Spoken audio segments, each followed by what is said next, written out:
What's good, party people? It's your girl Imani, and I'm back with another book club video. And so we're still on our Percy Jackson series. We are on book number 4, Percy Jackson and the Battle of the Labyrinth. I am almost halfway through. I know, I haven't checked in yet. Usually I try to check in every like 100-ish pages. But I've been reading the book at night, like a chapter or two before I go to bed, just because I've been having like headaches and I just haven't had the energy to like get up and check in. So we're gonna check in now. Percabeth is Percabething. Not Annabeth getting jealous of the girl at school. Like, claim your man, girl. Claim your man. But also, too, I'm intrigued to see how that plays out, because she's a mortal who can see through the mist. And so, like, once they survive and, like, he has to go back to school, or, like, is he going to contact her? What's going to happen? Like, I'm interested to see how that plays out. We have Tyson back in this book. Love that, because we know Percy was missing him in Titan's Curse. So glad he's back. This one's getting like, I think it's getting more like real, like not real, but like the stakes are getting higher. It's getting like darker, I guess. Like in the other books, it's kind of like, oh, like the last book, Titan's Curse, it was like the first time we had people die on the quest, and I think it's getting darker and like progressively like more scary and sketchy as you go on. Because I'm sorry, I'm a little claustrophobic. The fact that they're in a labyrinth that's like underneath the world, but like in between the underworld and the mortal world, I would lose my mind. Like I would go crazy. Never being able to see sunlight, and then the fact that they make it literally all the way from New York to freaking San Francisco in one day of the quest, which is obviously not really one day, like it's probably been a couple days, but crazy. And then like the creatures are scary, like this is not all fun and games anymore. Like, and it's so crazy because they're literally what, 14 now? I think they're 14 now. And so yeah, I'm at the point now where Percy, Annabeth Grover, and Tyson have caught up with Nico, and I'm really hoping that they can like get Nico to see the light sooner rather than later, because I don't like this whole like him beefing with Percy, especially because the way his sister died, like it truly wasn't Percy's fault. I have a feeling that Percy and Nico will make up and like Nico will come back to the good side. So I need that to happen sooner rather than later. What else? Oh, yeah, one of the 100 hands, or 100, yeah, the 100 hands, he made me so mad because that was Tyson's hero, and you are being a scaredy little cat. Like, and Percy was right. Like, it's not the mortal world that forgets about the creatures, it's they give up on themselves. And I'm like, this is not the time to be having an identity crisis. We are about to go to war. Like if it was me, and again, maybe it's because I'm not 1,000-year-old and I didn't live in Tartarus and was tortured during the first war. But all I know is because of that experience, my perseverance to never live like that again would have been kicked into high gear. Like I would have been ready to fight. I would have gone down swinging. Like, it just made me so mad because they went through so much trouble of trying to free him, and then he just like froze and like gave up. Like, then they could have just left you in the cage then, if that's how you, like, they didn't have to put themselves in harm's way and danger, and then you just go slink off into the shadows. Like, that irritated me real bad. Is this the book when Grover's gonna find Pan? Because I swear Grover has been trying to find Pan every book so far, and he like every single quest they go on, he gets like a sprinkle of him, but because they're on a different quest, he can never like investigate it.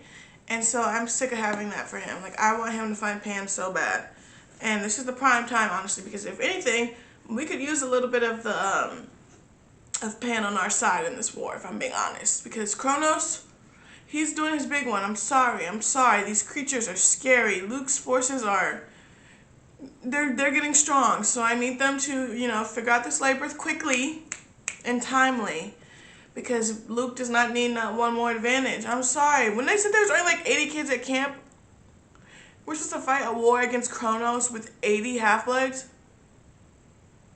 Okay. Okay. Check back in when something else juicy happens that I want to talk about. Alright? Peace out, Girl Scout.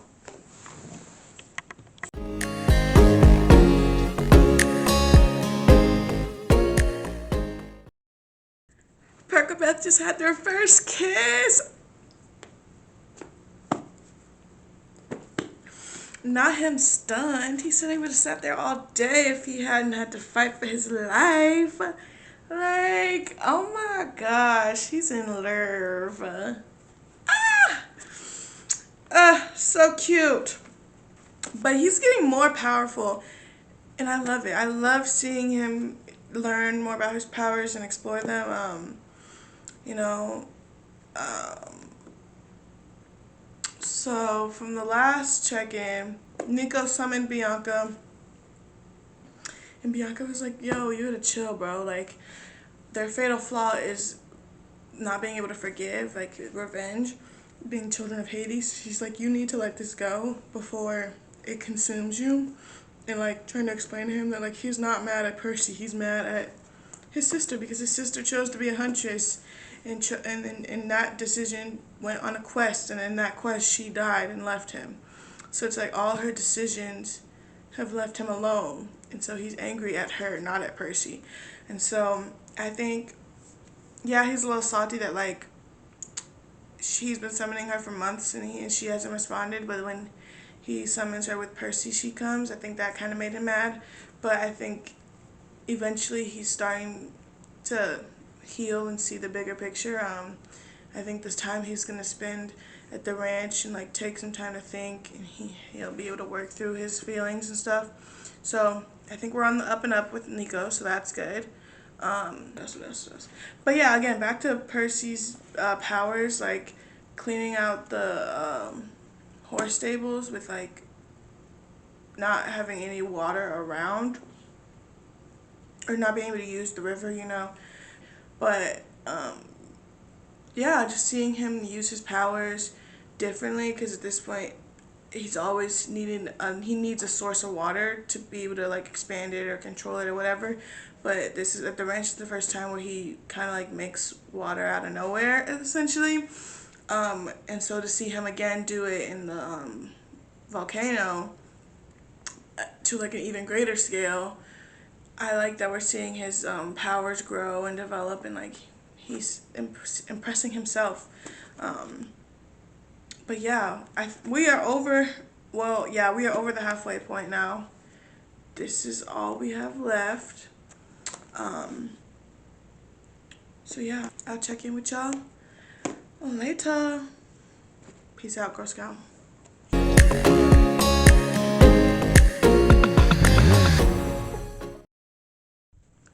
Can we talk about Calypso? Percy, stay focused, my dude. You and Annabeth are endgame. We don't have time for you to be getting distracted. But man, the fates, they really are mean for that one. How y'all gonna banish the girl and then only send her people that she would fall in love with, knowing that they're the type of people who couldn't stay? Oh my gosh. That's the only thing worse than never having love at all, is to have it knowing it's only temporary. Knowing that you can't do anything to keep it. Like, imagine. That's gotta be somebody's fatal flaw right there. Like, to love the type of person who literally can't love you back because it would go against who they are. Like, to only send her people who would have to leave because who they are. Like, we all know Percy's fatal flaw is his loyalty. So to send her to have people who would never abandon their friends or families in the middle of a quest, or like, the type of people who always go back for those that they love, to send those type of people to her knowing they wouldn't stay with her, but that's what she likes and that's what she attracts and falls in love with. I would be sick. That would be sick. Like, I would rather just not have, I would rather stay on the island by myself. Like, don't send nobody. Like, that is horrific. And then to see, like, that it's not one-sided either, that, like, Percy felt it too, but, like, it would never outweigh his loyalty to the people he already loves. That, like, even though he could see himself staying there with her, it would never be enough. Like, and that he said that's his biggest, that's gonna forever be his greatest what if.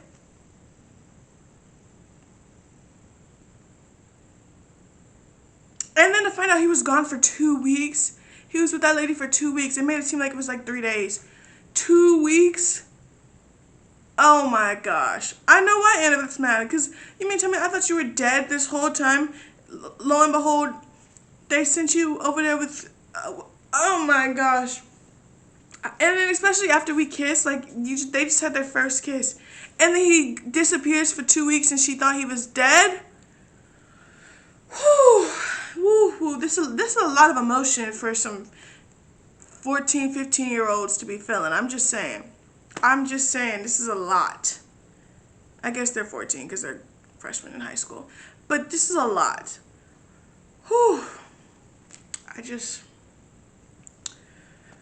I'm stressed for them. And then the real kicker, when Hephaestus made Percy realize that, like, what's her name? Rachel Elizabeth Dare. To know that they need Rachel to make it through the labyrinth, like, Annabeth is not a happy camper. She's like, all these people, all these women are trying to steal my man. Like, to start the book, she's dealing with Rachel, and then he ends up washed up with Calypso. I don't know if that's how you pronounce it, but we're gonna go with Calypso. But yeah, like, Annabeth is just fighting for her life for her man, and I feel her. Like, but you know what, Annabeth, stay focused, okay? But yeah, those were just some shocking revelations in the last couple of chapters that I just shook.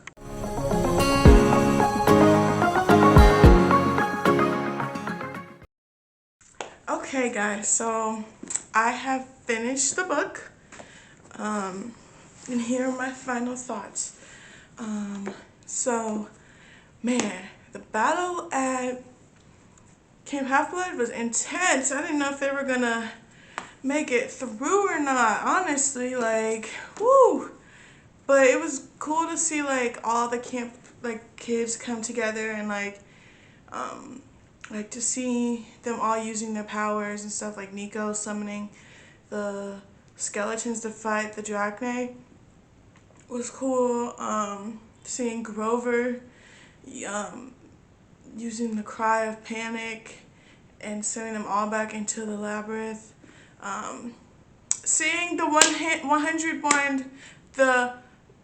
100-handed one come and fight with them and take down Campy, like, I was like, we ate that up. Like, I love that we saw of the redemption of him was chef's kiss. Same thing with I don't know how to pronounce the name, Dracalius. I don't know. The guy who created the labyrinth. To see him finally, because, you know, at first he tried to avoid his punishment and, like, avoid death by helping Luke, but then when he realized that, like, he was on the wrong side, he came to help them fight and ended up helping them. And now he had to, you know, die and face his punishment or whatever. But it was just so nice to see that growth too, of, like, he's 2,000 years old and he still hadn't learned, like, so to see him actually grow and, you know, put others before himself was nice. And, like, I don't know, his story was just a nice well-rounded story. I really, really, really, really, really, really hate the tension between Annabeth and Percy right now. That's just really aggravating me because it's like they went through so much in this one, more than I feel like in the other ones. Like, the other ones, it was very much like quest-based, but, like, their friendship was never like in question. Like they were always on the same side. Versus in Battle of Labyrinth, they were at tensions or at each other a lot in this book. Like Annabeth didn't like Rachel, and then Percy has his resentment about Annabeth's strong connection to Luke, and so it's just like all of these like outside relationships that they're having are like interfering with their relationship together, and that's really disheartening. It's really, really, really sad. Like they at the end, they don't even really say like a happy goodbye. They kind of just like say like goodbye, like see you later, and like that's kind of it. Like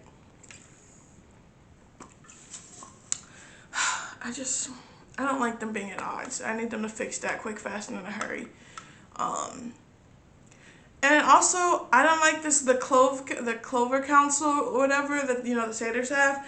Not them trying to lie on or trying to put it out there that Grover's a liar and that everybody, like, come on now. If Grover saw it, Annabeth saw it, Percy saw it, Nico saw it, Tyson saw it, like, accept what he's saying is the truth. Like, everyone saw it. Like, be so for real right now. Like, have y'all gotten any closer? Y'all over here judgmental. I don't see y'all out searching for Pan. No, I didn't like that either. But not Mr. D coming back to camp, like, and having his little redemption arc. This book, I feel like, is the epitome of redemption. Like, we saw so many characters come back and, like, redeem themselves from their, like, poor decisions they've made in the past. Like, Dr. D coming back in and healing Chris from his madness that he got in the Labyrinth. So nice. And then, like, but it's also sad that his child died. But that was a great point, too, because I feel like the gods are very much, like, I don't know, dismissive. Like, they don't really care what happens to their kids. And so to see him, like, be upset that his child is dead and acknowledge that, and, like, that he's in a bad mood and grieving because of that, I was like, oh, chef's kiss. Especially, like, when you would not expect that from Mr. D. Like, he's so, like, I hate camp, I don't want to be here, blah, blah, blah, it's punishment. And so to see him, like, really mourn his child and, like, care when we don't see that a lot from the goddesses was nice. Also, too, Hera, like, not her coming to Percy and Annabeth expecting a thank you. Excuse me? Like, you want them to say thank you as if you did not play a hand in them burying multiple of their friends? I'm sorry. What do you want me to thank you for? Like, it just is mind-blowing. And I'm glad Annabeth, like, told her no. Like, if you're looking for a thank you, you're not gonna get it from over here. I'm so sorry. Because, yeah, she's so superficial. Like, Hephaestus is right. Like, you only care about the perfect family. You don't care about everyone in the family. And, like, you're very picky and choosy of who you care for, which really irks Percy because we all know his fatal flaw is loyalty. So, like, in his mind, as Hera, as the mother, how are you not loyal to all of your children and grandchildren, cousins, whatever the case may be, like, because they don't fit into your ideal picture perfect image? Like, that just really irks me, especially, like, that just, yeah. So that, I'm not surprised Percy doesn't, like, care for her, because she doesn't follow the same, like, morals he does. So I'm not surprised he did not. He saw right through her. But yeah, it's crazy. He's 15 now. We're one more summer from the prophecy from 16. Overall, I think I'd rank this book I feel like I would go 3.5, because I don't feel like it's not worse than Sea of Monsters, but it's not better than Lightning Thief or, like, Tide, where I'd want to give it a 4. And it's definitely not a 5, because, you know, 5s are reserved for, like, those books that really get me. And so it's not a 5. But I think 3 is too low, 5's too high, and a 4 is kind of like I don't know. I think the only thing keeping me from giving it a 4 out of 5 is just the simple fact that I feel like there's a lot going on in this book in the sense of like so many different side quests and story. Like there's a lot of stories and stuff going on, and like yes, it all tied together very well at the end, and like the pieces slowly got put into place. But man, was it slow. Like, yeah, I felt like this book was 300 some pages, if that makes sense. And I haven't felt that way with any of the other books I've read, or any of the other books in the series. I mean, none of them I read and was like, dang, I'm still reading the same book, like it's still going on. But I did feel that a little bit with this one. Yeah, because it's almost 350 pages. It's like 340, 342, I think. So yeah, this one felt a little on the long side, I'm not gonna lie. Now, do I have like specific things that I feel like could have been left out and could have been, I don't know, but yeah, it was a little long, and I feel like a 4 out of 5 book is something that is when you read a book and you don't think about like, oh, I'm still reading the same book. But I kind of had that with this. So I'm going to stick with the 3.5. So yeah, we're done with this book and we're going to go on to the next one. Make sure you like, comment, subscribe, share, do all the things. And if you didn't agree, argue with your mammy, not me. See you later. Bye.